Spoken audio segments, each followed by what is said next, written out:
Good morning, sir. I'm Judith from Benue TV. May we know? I am Dr. Wilfred Uji, Associate Professor of History, the Executive Secretary, Benue State Teaching Service Board, Macaulay. Thank you, sir.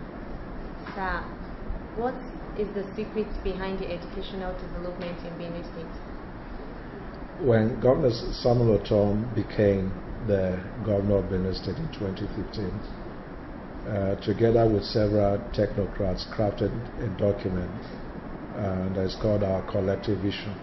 And that document was worked upon and translated into the Benue Development Plan. And of course, that plan contains the strategic direction in terms of the educational development of Benue State.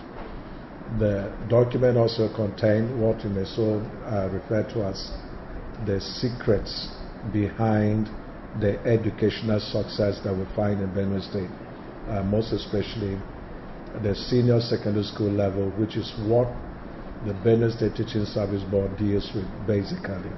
I think we need to make that distinction. And so if you fall back to that development plan, the Benue Development Plan, the strategic document, the underlying principle of Governor Samuel Otom's educational trust is to make basic education the strongest. When we say basic education, we're referring to the primary school up to the junior school, secondary school level. That is the basic education level. And that aspect is being manned and managed by the State Basic Universal Education Board, what sometimes we may refer to as SUBEB. So it's charged with that responsibility. And so it's to make basic education the strongest and to make secondary school education, which is what is under the Benue State Teaching Service Board, stronger, and then to make tertiary education, that is referring to colleges of education and universities, strong. That is on the underlying or principle, if you have to say the secret, stronger secondary school education, the strongest arising. You will find out that since 2015, there has been so much emphasis on how to develop basic education and secondary school education. And Governor Samuel Otom has done a lot in that direction. At the basic education level, we know that over 1,000 schools have been, constructed, primary schools, junior secondary schools, renovated and rehabilitated and equipped with both staff, and as well as, basic furniture and etc. Staff training and retraining has taken. And these are vital, aimed at making the basic education level to be the strongest. It's the foundation of every education in any society.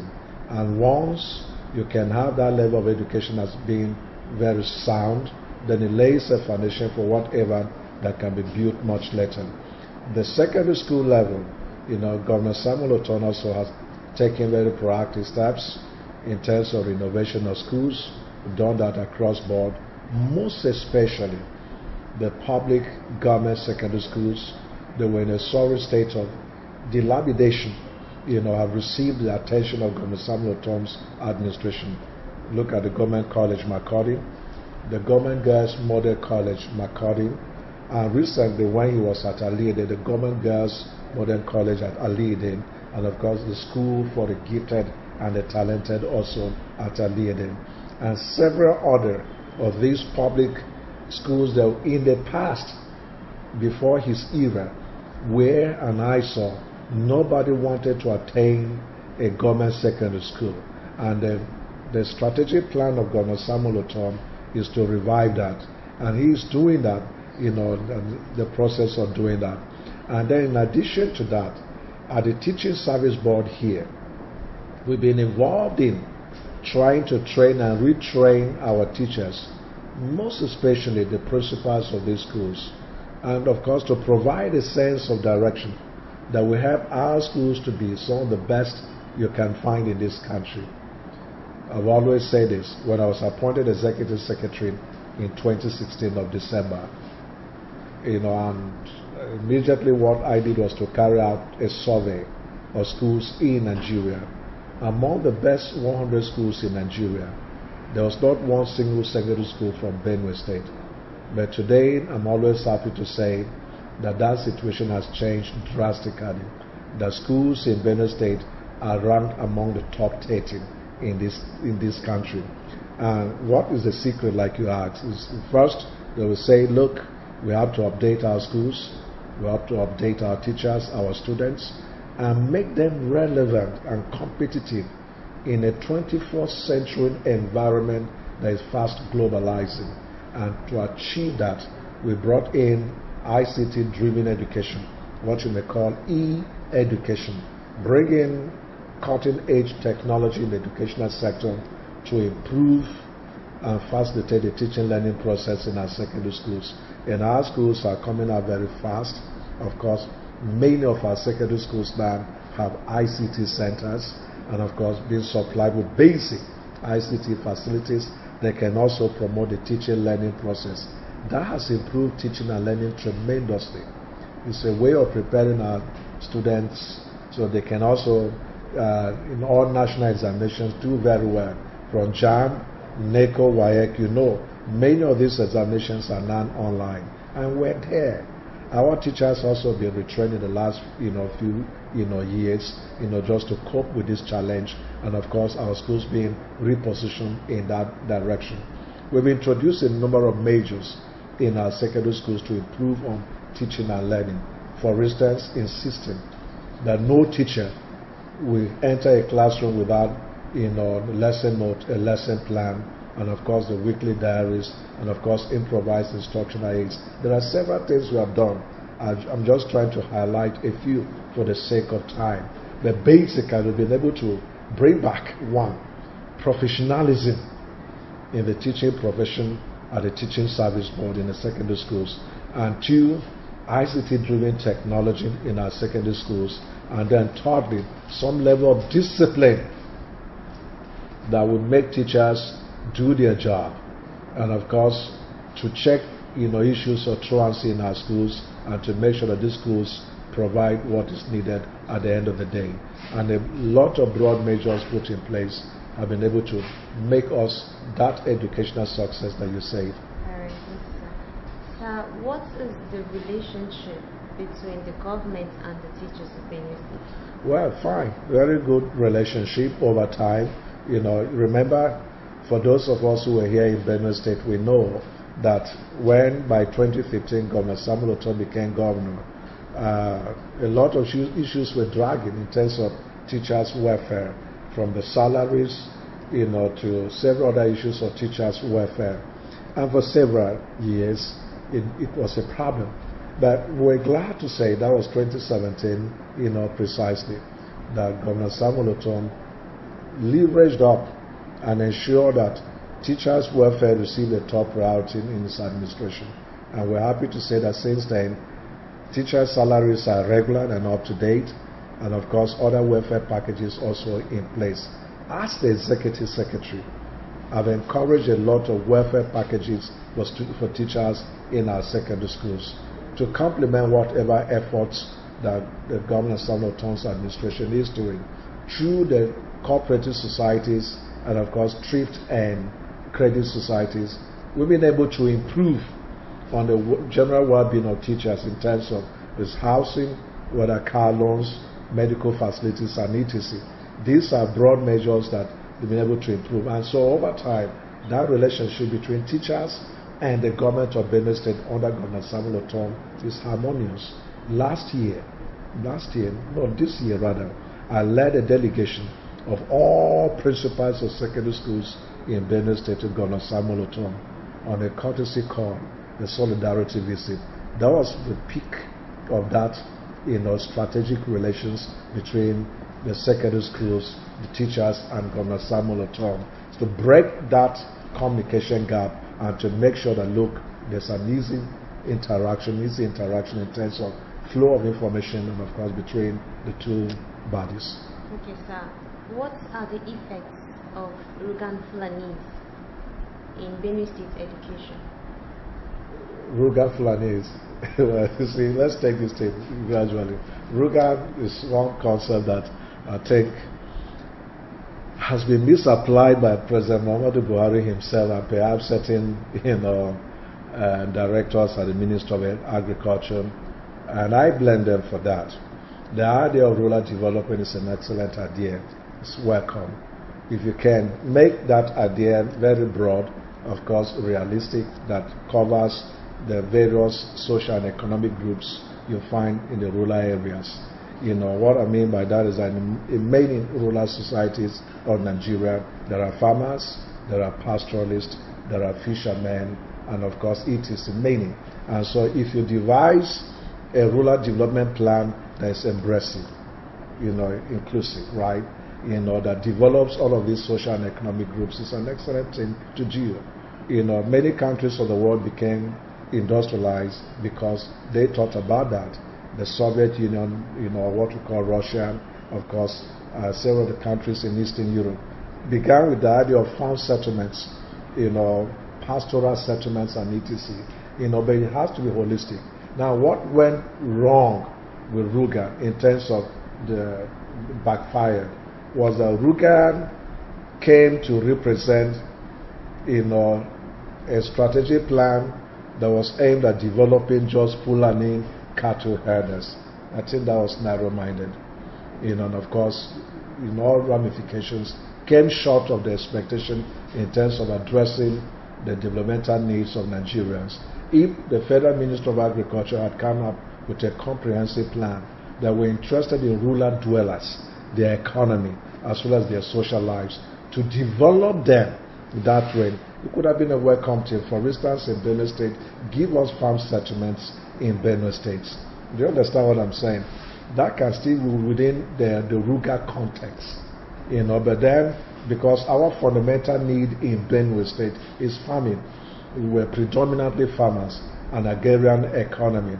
And so if you provide for farm settlements in Benue State, I bet you it's going to be an explosive idea. And I think people would have hailed President Muhammadu Buhari as one of the greatest leaders in terms of really thinking for the people of Nigeria. But where that project was conceptualized as being for the Fulani herders, of course, resentment came in and some level of protest also came in. And of course, it's normal in a federal state. Now, the Fulani herdsmen over time have done a lot of damage to our economy and as well as the social life of Nigeria. There's no doubt about it. Well, the United States of America, ranks the Fulani herdsmen militia as the first deadliest militia in the world.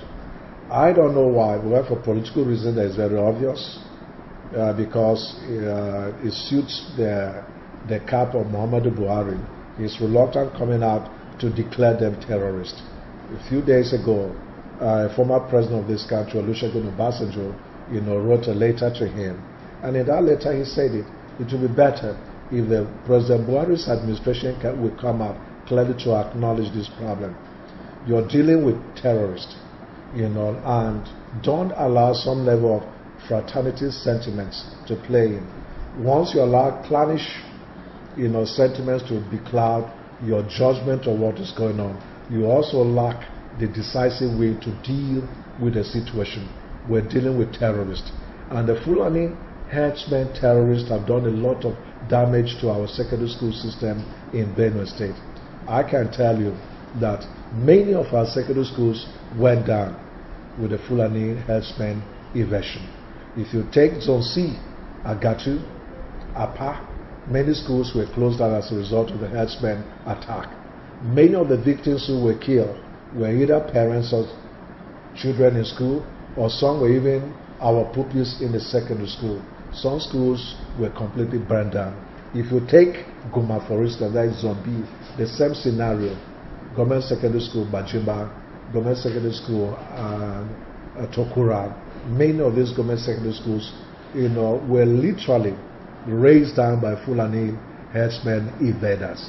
And the fundamental question I used to ask, I say that if this whole thing, the Fulani herdsmen, is about cattle rustling and perhaps maybe about land grabbing, then what is the justification for an attack on schools? It shows clearly that, look, there is an ulterior motive behind this kind of Fulani expansionism that we're beginning to witness, that attacks educational institutions, destroys educational institutions, displaces our children out of school, forces them into IDP camps. The question that I ask again is that, what is the future of education in Benue State in the next 100 years? Because we're beginning to have a situation where our schools are fast, being closed down as a result of all kind of fears, but whether real or imagined. And mind you, when sometimes we say the Fulani herdsmen, I would like to be so broad about it because they have their own recruits, local networks within Benue State and the states that they operate in also. And of course, the multiplier effect of these networks, what they are doing with guns, ammunition, and as well as money being sponsored by this kind of invasion, is what is also destabilizing in terms of destroying our schools and the rural economy. For instance, in Sankara, that was in Katinala local government. One of my principals got a letter of threat, and being a principal, that, look, either you produce 3 million or we kidnap you and you disappear. The man died of heart attack. I'm telling you what happened. Several of our teachers have relocated from that axis in Zone A, that is referred to as Sankara. And many of the schools there have been closed down because of the violent-related activities linked up to this kind of terrorist networking with local militias unleashing terror in respective communities. So the adverse effect on that on education is what I would like to say, that in the next 100 years, northern Nigeria will not catch up with the southern Nigeria in terms of educational development. Already there's a gap. We've always complained about the educational gap between the north and the south. And here we are, under a president who is from northern Nigeria, destroying our schools and the educational system of Nigeria, and it makes nothing to the president. Sometimes I marvel, what kind of president do we have in Aso Rock who will not give genuine attention, concern, that look, this is your own part of society that's under destruction. Very sensitive part of that society, educational sector, is being destroyed. I won't talk about the economy. That is one other area that there's a lot to talk about. But once you destroy rural farmers, you destroy the basis of the economy, then you cut off the food supply from the rural areas into the urban centers. Inflation will set in, hunger will set in, destitution will set in, crime. Many people pushed out of jobs, population pushed from the rural centers into the urban center without corresponding job creation. We have a crisis already on our hand. No wonder. Recent survey clearly shows that poverty in the north is as high as 70%, worse than what you find in southern Nigeria. So already we're sitting on a time bomb, and unless we decisively engage it and we put aside partisan politics in Nigeria, we're heading for a revolution. Okay, sir. What advice do you have for the people of Benue State, in particular teachers? My advice to every teacher is that take teaching as a calling. Don't look at teaching as as a platform for material expediency. I am a teacher, and that is the way I see it. I love it that way. It's not because of some material gains. I've taught at the primary school level, at the secondary school level. I started my career at a primary school where my first school was under a mango tree. Yes, I always recall that experience. And the children were sitting on logs under a mango tree, and the blackboard was nailed to the mango tree. Tears rolled down my eyes. I kept saying, what is the future of these children? And these children were so happy that they were in a school. And I was there saying, look, God, you brought me to this scenario. I know you have a reason to have brought me to this scenario. And I know that one day that reason will pay off. Today, when I see myself in this office, I will always reflect that. Take teaching as a calling. When you see it that way, there's a destiny in it, that God might be preparing you for something greater tomorrow. But when you see it as for material grabs, I want money. If I was looking for money, that experience was enough to have sent me out of the teaching profession long time ago. And today I wouldn't be here to contribute my quarter to the development of teachers in Benue State. But today, every time I see a teacher, there's that human side of me that comes on. And I know what they're passing through. The resilience of every teacher, I appreciate their suffering, their sacrifices, even their tears and their pains. But yet I will say that take this thing as the calling of God. If you see it that way, you put in your best. You won't transfer that aggression on the children. Because sometimes it's so easy to do that. They begin to say, well, government self no care. So who am I, sir? Do you understand? So, and that has happened a long time ago. So my advice to every teacher is that let's take this thing as a calling, God's calling, and put in our best for the good of our children tomorrow. Thank you, sir. Thank you so much for that wonderful advice. Yeah, it's a pleasure to having you on this platform. I appreciate it too. I've enjoyed myself too, listening to your questions and understanding your concerns for educational development in Benue State. You are welcome. Thank you, sir. Thanks.